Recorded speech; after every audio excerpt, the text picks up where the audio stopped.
हमारी यात्रा की शुरुआत होती है भगवान शिव की नगरी काशी से।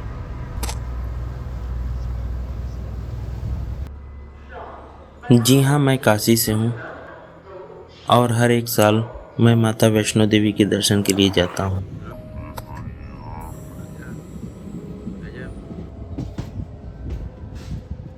इस वीडियो में आपको वैष्णो देवी यात्रा की संपूर्ण जानकारी दी जाएगी,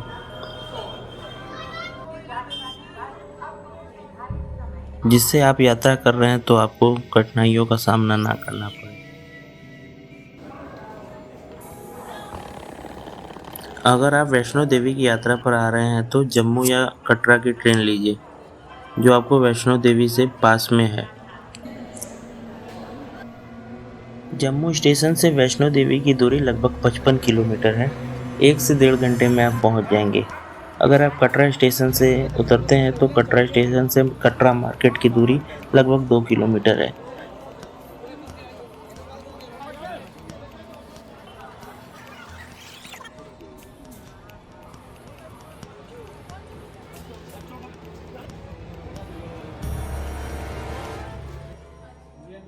कटरा मार्केट में आपको रूम 1000 से लेकर 2500 रुपये तक अच्छे और बड़े मिल जाएंगे, जिसमें आप 4 से 5 लोग बहुत ही आराम से रह सकते हैं।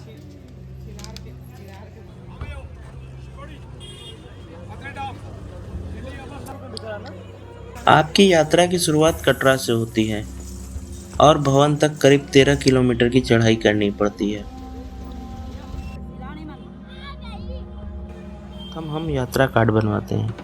यात्रा कार्ड इसलिए जिससे यात्रा के दौरान आपको ट्रैक किया जा सके साइन बोर्ड द्वारा, आप यात्रा में कहाँ हैं, कैसे हैं। यात्रा कार्ड बनवाने के लिए आपको आधार कार्ड लाना आवश्यक है।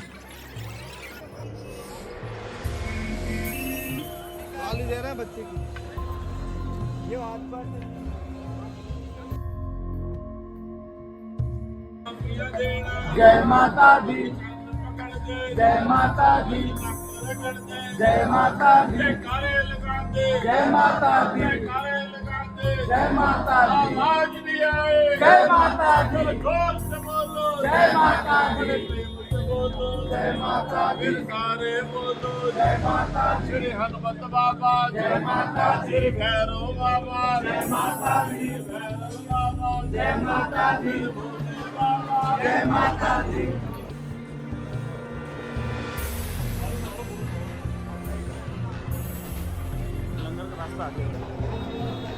आइए चलिए जानते हैं पूरी यात्रा का रूट क्या है। कटरे से भवन की दूरी 13 किलोमीटर है और इस 13 किलोमीटर में हमें 5 पड़ाव पड़ेंगे। पहला बाणगंगा, दूसरा चरण पादुका, तीसरा अर्धकुमारी, चौथा संजी छत, पांचवा माँ का भवन।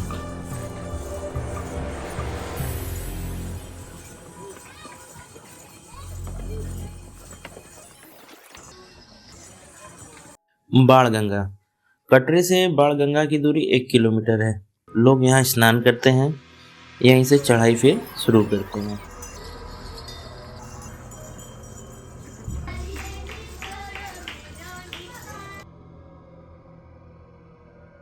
चरण पादुका, कटरे से चरण पादुका की दूरी लगभग 2.5 किलोमीटर है।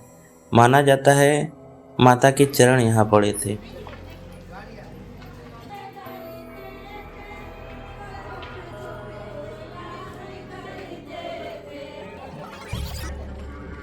अर्धकुमारी, कटरा से इसकी दूरी लगभग 6 किलोमीटर है और यह आपका सबसे महत्वपूर्ण पड़ाव है। कहा जाता है माता ने यहाँ 6 महीने तपस्या की थी।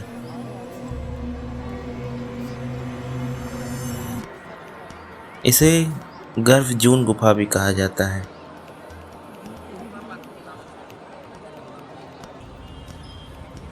संजी छत, संजी छत कटरे से 9.5 किलोमीटर की दूरी पर है। यह सबसे ऊंचा पॉइंट है। यहाँ से भवन नीचे दिखाई देता है।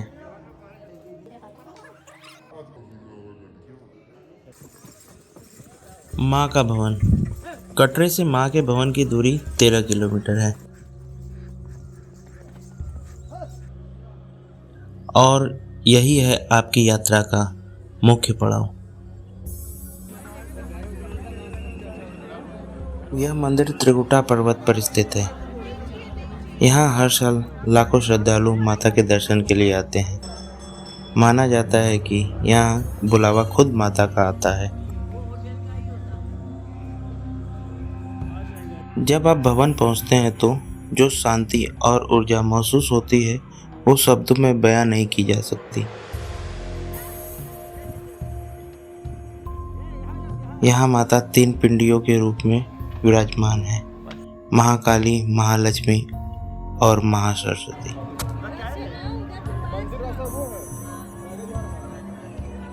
चलिए जानते हैं भवन पहुंचने के बाद हमें क्या करना है। लॉकर रूम में हमें अपना सामान जमा करना है। मोबाइल अंदर नहीं जाएगा, इस बात का ध्यान रखना है। आपको दर्शन लाइन में लगकर ही करना पड़ेगा।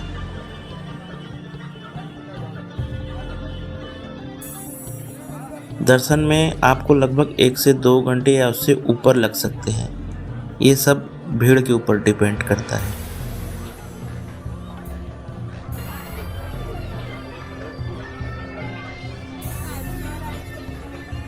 माता वैष्णो देवी के दर्शन के बाद भैरवनाथ मंदिर जाना बहुत जरूरी माना जाता है, तभी यात्रा आपकी पूर्ण होती है। कैसे जाएं काल भैरव के दर्शन के लिए?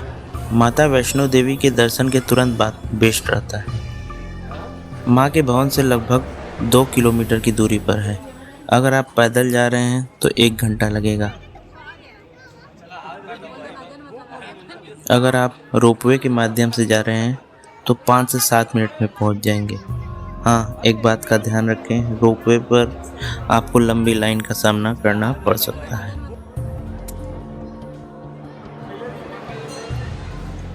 काल भैरव जी के दर्शन के बाद पहाड़ों के शानदार व्यू आपको दिखेंगे। बहुत ही शांत और दिव्य वातावरण मिलेगा। यहाँ आकर एक अलग ही शांति महसूस होगी आपको।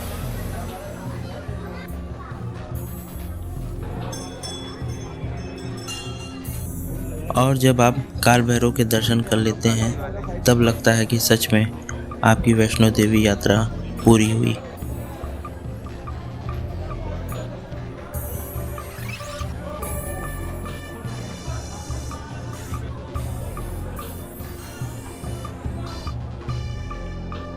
ये सिर्फ यात्रा नहीं है, ये आस्था, मेहनत और माता के बुलावे का अनुभव है।